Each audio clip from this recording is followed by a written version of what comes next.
ဒီကဘာမှာလူတိုင်းရဲ့လှုပ်ဝက်ချက်တွေကိုတစ်ချက်ကြည့်တာနဲ့သိနိုင်မယ်ဆိုရင်မင်းဘယ်လိုလုပ်မလဲလူတွေရဲ့ခေါင်းပေါ်မှာပေါ်နေတဲ့အနီရောင်လိုင်းတွေအဲ့ဒါကသူတို့ဘသူတွေနဲ့အိတ်ခက်လဲဆိုတာကိုပြသနေတယ်ဆိုရင်ဒီလိုစွမ်းအားကိုရရှိခဲ့တဲ့မိန်းကလေးတစ်ယောက်ရဲ့ဘဝကဘယ်လိုဖြစ်သွားမလဲ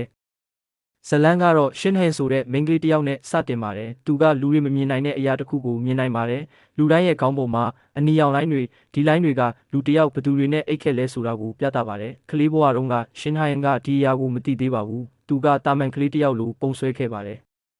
ဒါပေမဲ့သူ့အမေကအပုံကိုကြည့်ပြီးတခုကိုသတိထားမိလိုက်ပါတယ်သူ့အဖေရဲ့လိုင်းကသူ့ညီမစီကိုတိုက်ရိုက်ချိတ်နေတယ်အဲ့ဒါဟာသူ့အဖေကသူ့အမေညီမနဲ့ရှိနေတယ်ဆိုတာကိုဖော်ပြနေပါတယ်အဲ့ဒီအချိန်မှာသူ့အမေကစိတ်မထိန်နိုင်တော့ပဲမိဖို့ချောင်းထဲက